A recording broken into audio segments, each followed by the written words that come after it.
En la ocasión anterior, hermanos, que estuvimos viendo el atributo de la santidad de Dios, vimos ese impactante encuentro con la santidad de Dios y la reacción que los hombres de Dios en el pasado tuvieron cuando tuvieron esas visiones, tan solo visiones de la gloria de Dios. Y en esta oportunidad, hermanos, vamos a ver también dentro del atributo de la santidad de Dios, otra parte importante de la santidad de Dios, y vamos a verlo el día de hoy y la próxima semana, si el Señor nos ayuda. Pero hoy vamos a comenzar viendo algo que podemos llamar su santo y temible nombre. Para eso les quiero invitar a que abramos nuestras Biblias en el libro de los Salmos, en el capítulo 111. El libro de los Salmos, en el capítulo número 111, versículo 9 y 10 son nuestros versículos. Salmo 111, versículo 9 y versículo 10. Si queremos hacer contexto, de hecho ustedes pueden leer desde el versículo 1, el 2, que dice: grandes son las obras del Señor, buscadas de todos los que le quieren. Y luego dice: gloria y hermosura es su obra, y su justicia permanece para siempre. Y luego nos dice: ha hecho memorables sus maravillas, clemente y misericordioso es el Señor. Dice el 5, ha dado alimento a los que le temen, para siempre se acordará de su pacto. El 6 nos dice: el poder de sus obras manifestó a su pueblo, dándole la heredad de las naciones. Dice el 7, las obras de sus manos son verdad y juicio, fieles todos sus mandamientos, afirmados eternamente y para siempre, hechos en verdad y en rectitud. Y nos dice el verso 9, redención ha enviado a su pueblo, para siempre ha ordenado su pacto, santo y temible es su nombre. El principio de la sabiduría es el temor del Señor. Buen entendimiento tienen todos los que practican sus mandamientos. Su loor permanece para siempre. Si ustedes se dan cuenta, hermanos, este es un salmo de exaltación al Señor. Es un salmo de adoración y exaltación a la grandeza de la majestad de Dios. Nos está hablando de la grandeza de su poder, su omnipotencia, las obras que Él hace, su gloria y su hermosura, su clemencia, su misericordia, el poder que manifestó para con su pueblo, las obras de sus manos, su juicio, su justicia y tantas cosas. Y luego de que nos dice todo esto, termina diciéndonos: santo y temible es su nombre, como si fuera la conclusión de todo lo que nos acaba de decir, como que si el cierre de todas estas palabras de exaltación de la persona del Señor fuera sencillamente: santo y temible es su nombre. Y bueno, el día de hoy vamos a tratar de enfocarnos, hermanos, en esa frase que dice: santo y temible es su nombre. ¿Qué significa que en la Escritura diga santo y temible es su nombre? Bueno, vamos a ver esto con la ayuda del Señor en esta oportunidad y un poco la oportunidad próxima también. Pero debemos recordar, hermanos, que en la Escritura la frase su santo nombre es una frase muy recurrente a lo largo de la Escritura. Ustedes van a leer mucho, y sobre todo en el Antiguo Testamento, la frase su santo nombre, santo es su nombre, su santo nombre repetido muchas veces. Y es tal la recurrencia que muchos han pensado, hermanos, que esta frase de su santo nombre se refiere al nombre Jesucristo. Y me estoy refiriendo a aquellas congregaciones de corte pentecostal predominantemente y conocidos también de otra forma como unitaristas, que dicen que el nombre de Dios es Jesucristo. Y bueno, ellos, ustedes saben que también niegan la Trinidad. Y al ver ellos estas cosas, dicen, es que allí está, dice su santo nombre, y dicen, el nombre este es Jesucristo. Y han pretendido, como ya hemos visto, otorgar a la sola mención de este nombre poderes místicos e incluso poderes salvíficos. Ellos piensan que mencionando el nombre Jesús o Jesucristo, los enfermos son sanados, que con solo expresar ese nombre, entonces los enfermos son sanados, que los demonios al oír mencionar este nombre salen despavoridos de los posesos y dicen, es que hay poder en el nombre. Y les pregunta, bueno, ¿cuál nombre? Y bueno, aún ahí hay un debate entre si es Jesús o es Jesucristo, pero ellos piensan que tan solo con expresar en el nombre Jesús o de Jesús, entonces se ejerce, según su entendimiento, un poder sobrenatural sobre el campo espiritual que produce que los demonios salgan, como más o menos así como lo que piensa el catolicismo romano cuando agarra una cruz y se la enseña al endemoniado. ¿Han visto eso hasta en las películas, no? Que se la enseña y el endemoniado, no, como que si al ver la cruz sintiera algo, tuviera ese símbolo, algún tipo de poder que le hace temer o que le hace salir. Y hermanos, en realidad, de manera práctica, estas personas creen más o menos lo mismo cuando piensan que al expresar la palabra Jesús, el demonio va a decir, ay, entonces ya me voy. No, usaste la palabra mágica, usaste la palabra clave y entonces no me queda más que irme. No, hermanos, eso raya en el mismo misticismo que esa acción de pensar que el crucifijo tiene poder contra alguna u otra cosa. Y piensan ellos que se ejerce pues un poder sobrenatural tan solo al resonar del eco del sonido que produce la palabra Jesús o Jesucristo. Pero deberíamos preguntarnos, hermanos, ¿dónde dice la Escritura estas cosas? O tan solo preguntarnos, ¿dónde está en la Escritura al menos la expresión o la frase, el poderoso nombre Jesucristo o Jesús? Noten, hermanos, que en la Escritura vamos a encontrar esta palabra, nombre relacionado con la santidad, mas no vamos a encontrar que diga el poderoso nombre de Dios o el poderoso nombre X. No, hermanos. Encontraremos que es santo y que es temible.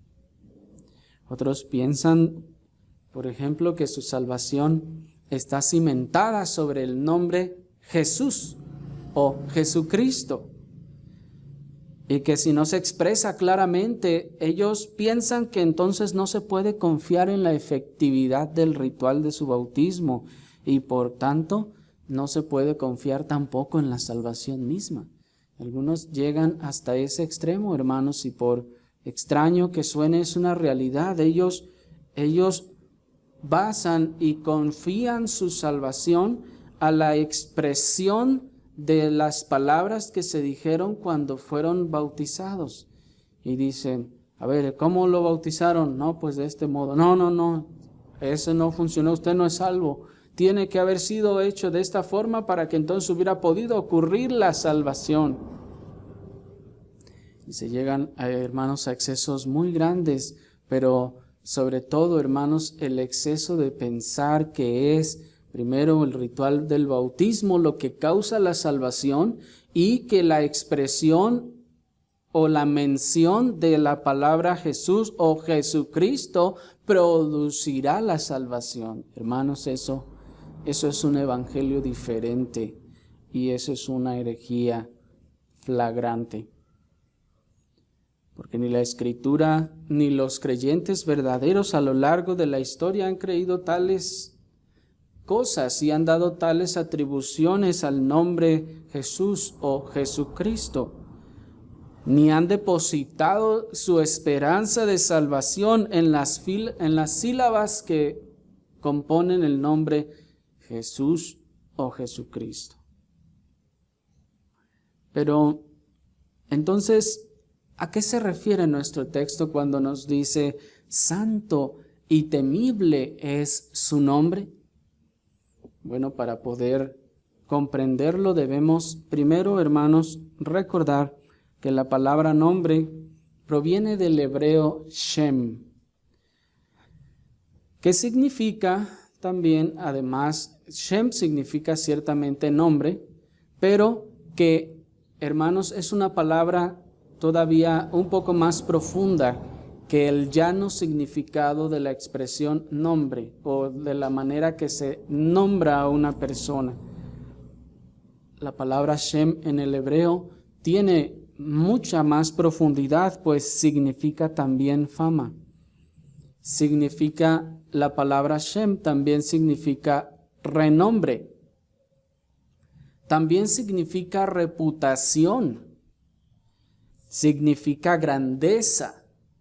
Y en el caso de Dios implica gloria, majestad, poderío y autoridad. Así que, hermanos, la palabra Shem no significa solamente nombre, sino significa también o se usa también para expresar fama, para expresar renombre. ¿Sí me explico? Es como cuando nosotros en nuestro idioma decimos, mira, el nombre que se ha ganado tal persona o tal institución o tal comercio. ¿Sí me explico? El nombre que se ha labrado tal persona. ¿Qué estamos diciendo? Estamos hablando de cómo se llama. No, estamos hablando de su reputación. Estamos hablando de la fama que se ha labrado.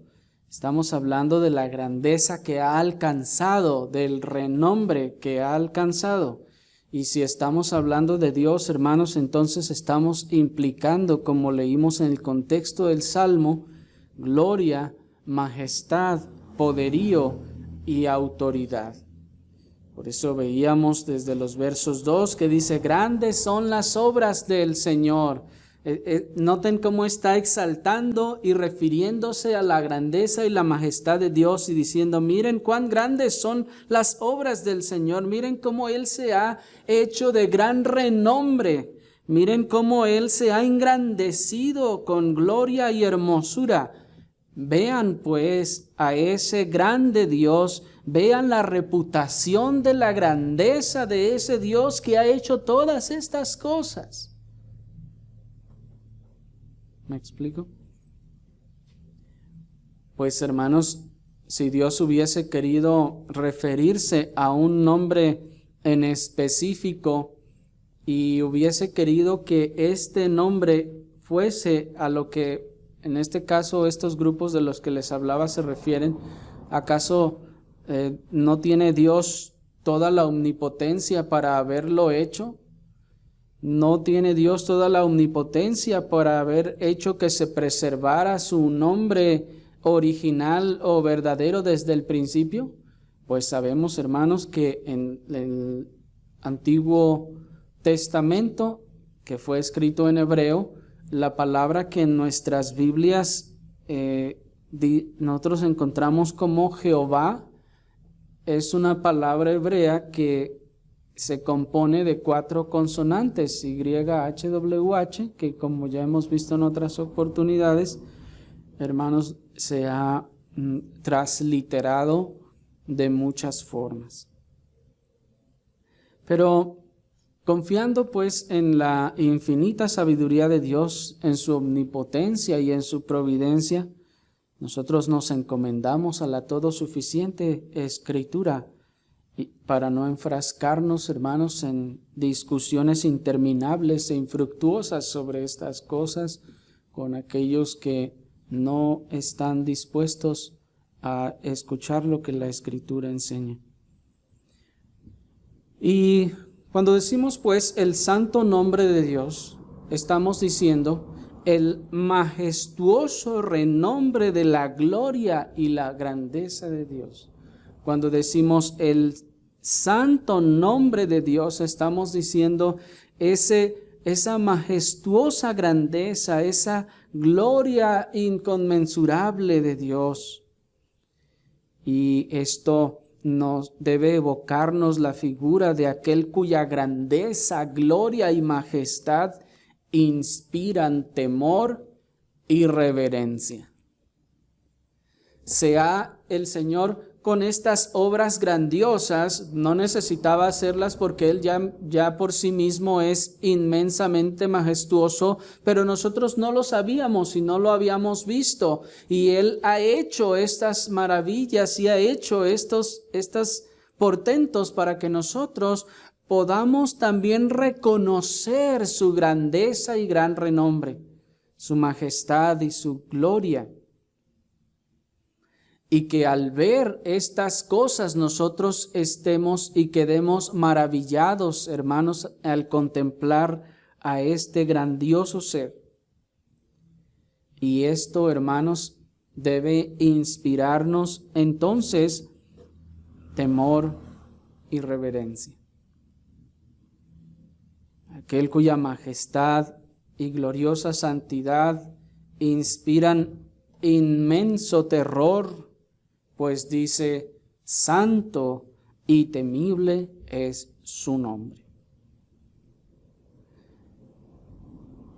¿Qué inspiró, hermanos, aquel gran temor de muerte a aquellos hombres de Dios que vimos en la ocasión anterior, cuando se encontraron con la majestad de Dios? ¿Por qué cayeron como muertos? ¿Por qué se desfallecieron sus fuerzas y cayeron al piso? ¿Por la persona de Dios o por una sucesión de letras o sílabas que formaran un nombre de Dios? ¿Qué creen ustedes que fue lo que impactó a estos hombres de Dios que cayeron al piso como muertos al contemplar esa gloria? ¿Un nombre, una sucesión de letras o la persona de la majestad que estaba allí? Es claro, no es así, es obvio que lo que causa, hermanos, esa impresión es el renombre, la grandeza, la majestad de ese Dios, de tal manera que cuando en la Escritura encontramos el nombre de Dios, el santo nombre de Dios, no se está refiriendo a una sucesión de sílabas o de letras, sino se está refiriendo a la gloria de la grandeza de su majestad. ¿Me explico? Por ello nos dice, fíjense a continuación, están ahí al final del verso 9, dice, santo y temible es su nombre. Y luego miren lo que sigue. El principio de la sabiduría es el temor del Señor.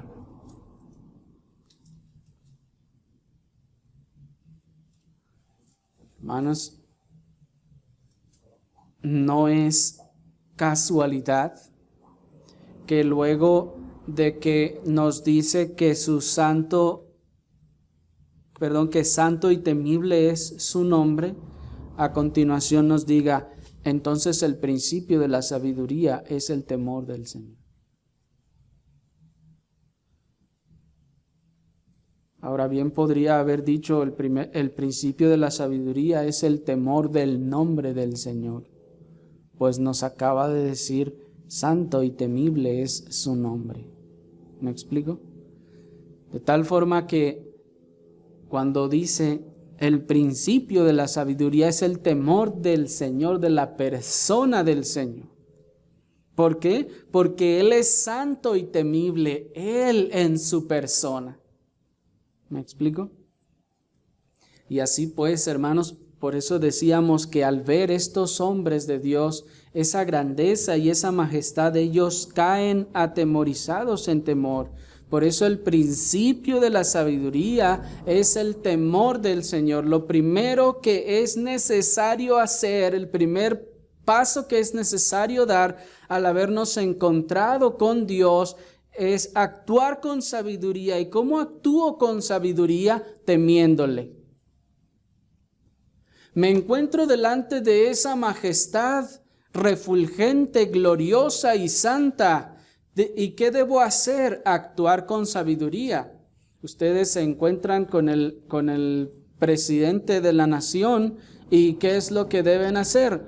Bueno, actuar con sabiduría, ¿no? Por la investidura de su posición. Ahora, ¿significa eso que yo puedo ponerme a bailar rap ahí delante de él en el Palacio de Gobierno, en una sesión, en una audiencia? No, hermanos, la dignidad del personaje ya de por sí, de manera natural, nos evoca una conducta. Por eso, lo sabio al encontrarse con Dios es temerle y no ponerse a bailar. ¿Me explico?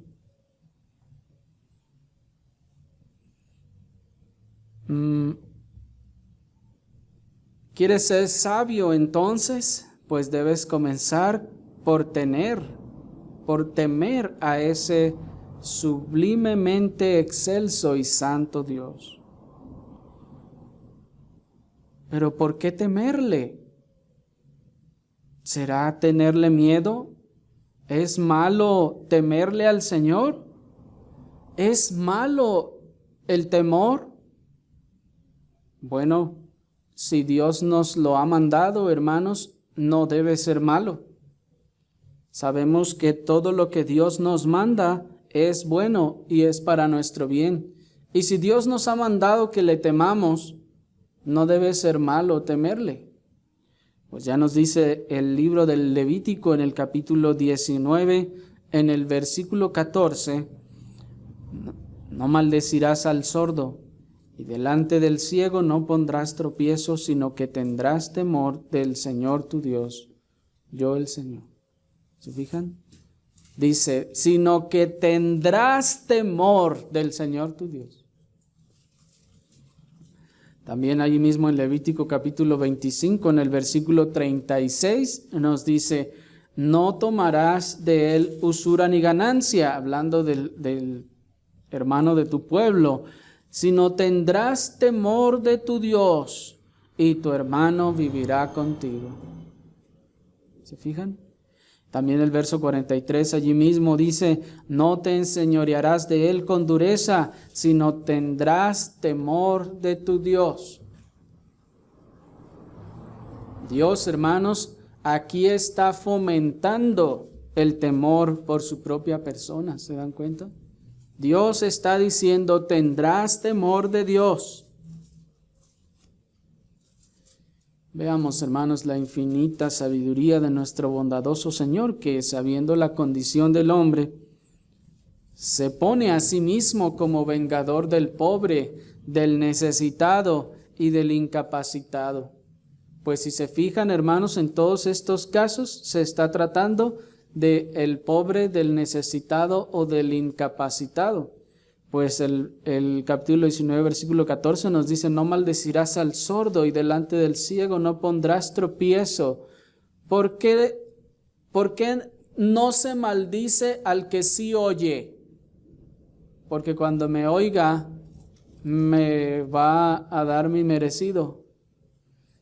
Pero el sordo no me oyó y no puede hacer nada contra mí.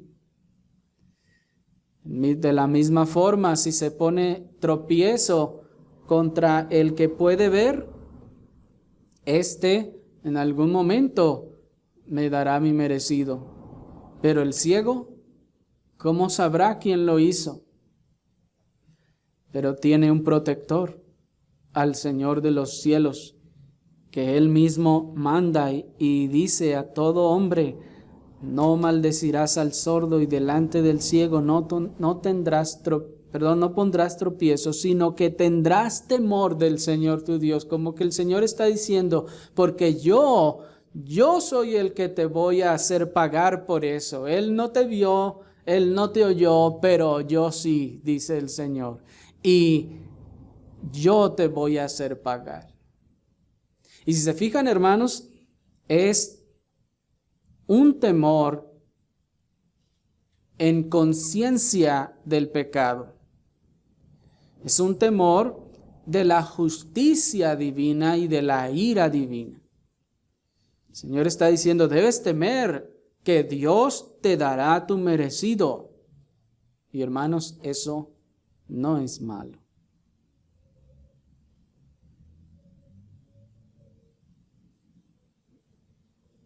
Noten que tal disposición divina, pues, de ocasionar temor al corazón de todo hombre, está implícita y clara en estos versículos. Dios está diciendo: Él no se va a defender, pero te las vas a ver conmigo. Así que teme, dice el Señor. Y mientras el mundo dice que el temor es malo, y que no debemos infundir temor a nuestros hijos, por ejemplo, la inspirada e inerrante Escritura nos dice lo contrario. ¿Recuerdan lo que dice el Salmo 34:11? Nos dice: venid, hijos, oídme. ¿Por qué? Porque el temor del Señor os enseñaré.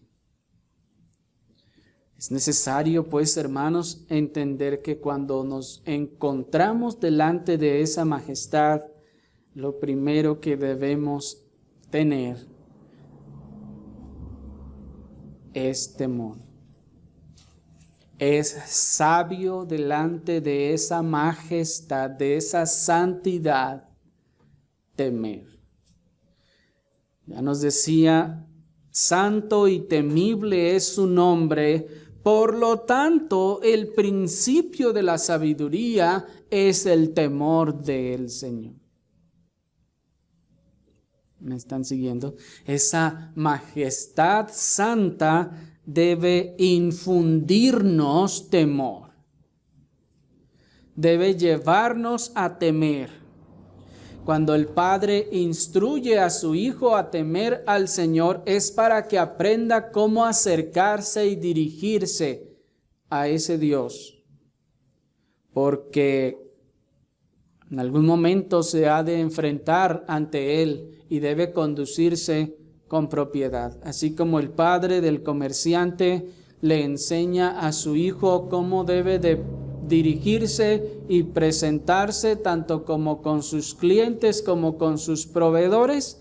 ¿Por qué? Porque si su hijo se comporta de una manera distinta, entonces tendrá las consecuencias de ello. Cuanto más si es un diplomático que se está presentando delante de los reyes o de la gente importante, ha de enseñar a sus hijos: mira, hijo, debes, cuando te encuentres delante de estos personajes importantes, debes de actuar de esta forma. No debes actuar de esta otra forma. ¿Por qué? ¿Por qué lo está haciendo? Porque está cuidando a su hijo de las consecuencias que esto bien puede traer. Y en este aspecto, hermanos, el Señor nos manda también enseñar a nuestros hijos el temor del Señor. Nos manda enseñarles cuán grande es este Dios, cuán magnífico es este Dios, cuán glorioso, cuán majestuoso es, de tal forma que nosotros enseñemos a nuestros hijos y le digamos, tú no puedes ser insolente delante de ese Dios. Tú no puedes actuar de esta forma delante de ese Dios, hijo, porque ese Dios es perfectamente santo y justo. Así que el temor de Dios no solo es bueno, hermanos, sino que aún más es necesario. El temor de Dios no solo es bueno, sino que aún más es necesario y, como veremos, también es la consecuencia natural de haberse encontrado con esa perfecta santidad. Por ello la Escritura llama al temor de Dios sabiduría e inteligencia. Ahí en Job capítulo 28, versículo 28, que nos dice que el temor del Señor es sabiduría e inteligencia.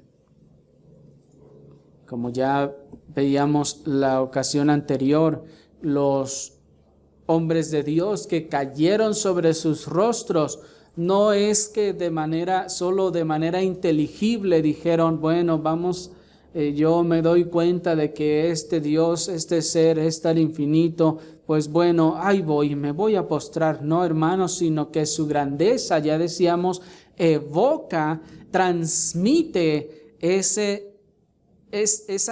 sensación de asombro y de pequeñez. Su santidad y perfección transmite, hermanos, de manera contrastante esa convicción de miseria de lo que soy yo. Por eso decíamos que el profeta dice, ay de mí que soy muerto. El temor de Dios, pues, no es un miedo terrorífico, en el sentido de ese miedo esquizofrénico en el que temo que seré destrozado sin razón alguna. No, sino que el temor del Señor es aquel temor reverente, precavido y respetuoso, producto del asombro y sobrecogimiento de la contemplación de la persona de Dios y de sus atributos.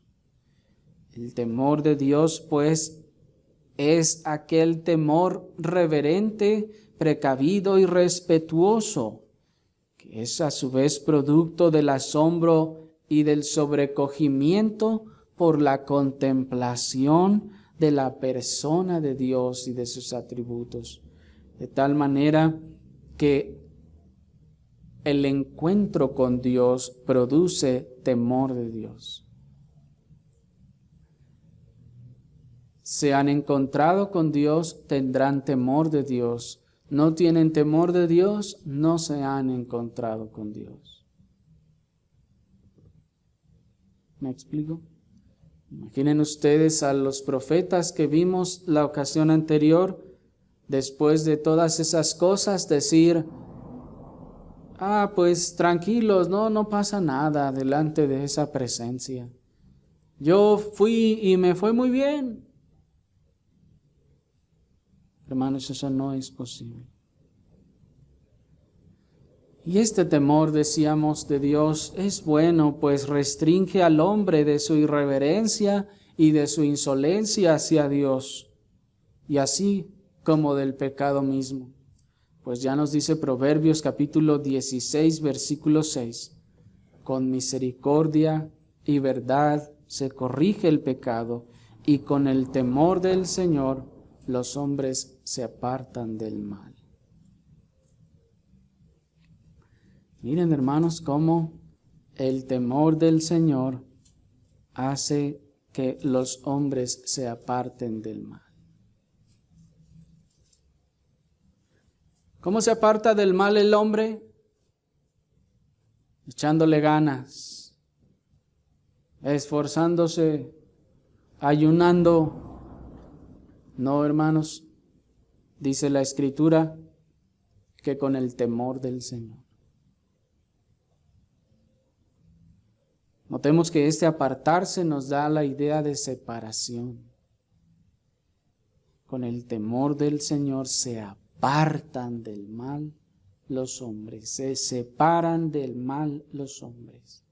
Nos da pues la idea de separación, lo cual es, como ya hemos visto, la esencia de la santidad. Separación. Existe una relación directa, hermanos, de causa-efecto entonces entre el temor de Dios y la santificación. Hay una relación directa de causa y efecto entre el temor de Dios y la santificación. Hay temor de Dios, entonces hay crecimiento en santificación. No hay crecimiento en santificación porque no hay temor de Dios. No se está apartando del mal el hombre. No puede haber entonces santificación personal sin temor de Dios. Nadie puede decir, yo tengo temor de Dios, y no separarse del mal y del pecado. Nadie puede decir que teme a Dios verdaderamente y vivir una vida de la misma forma, amando y viviendo en el pecado. Pues el temor de Dios nos aparta del mal. ¿No es acaso, hermanos, tan solo que cuando un delincuente es capturado por las autoridades y lo llevan ustedes saben los procedimientos de nuestro sistema de injusticia, termina afuera y no le hacen nada? ¿No es acaso que él mismo deja por un tiempo de hacer el mal? Luego vuelve, pero por un tiempo deja de hacerlo. ¿Por qué por un tiempo deja de hacerlo? Por la impresión que le causa el enfrentarse a la justicia.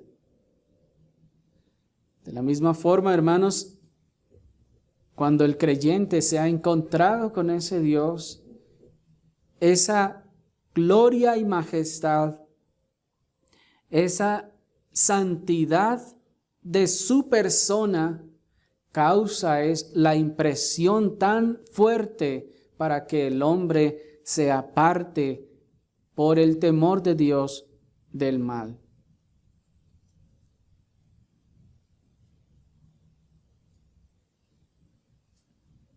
Nadie pues puede decir yo soy temeroso de Dios y no obedecer sus mandamientos.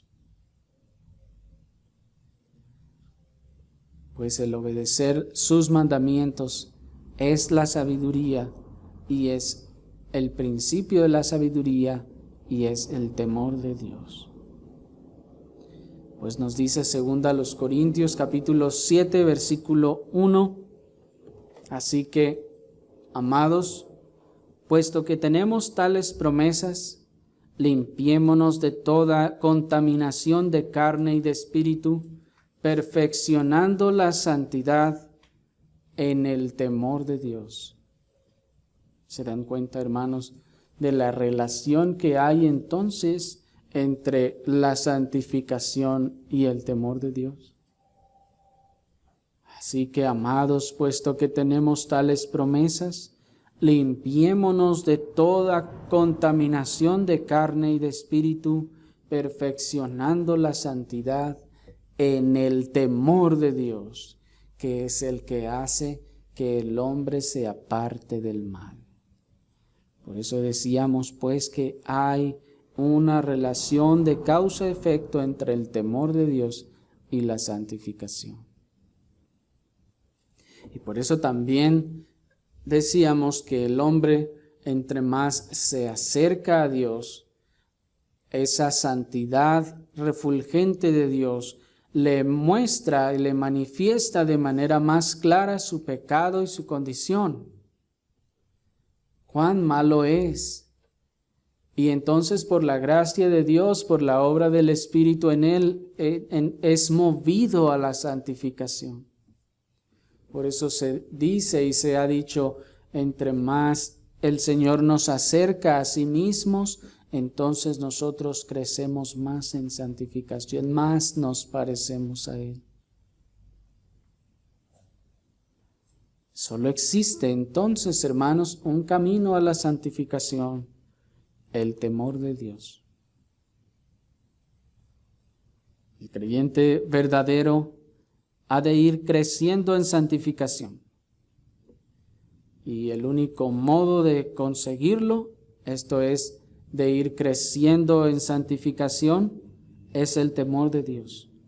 Y la única manera de crecer en el temor de Dios es conociéndole cada vez más en su gloria y excelsa majestad, en su perfecta y refulgente santidad.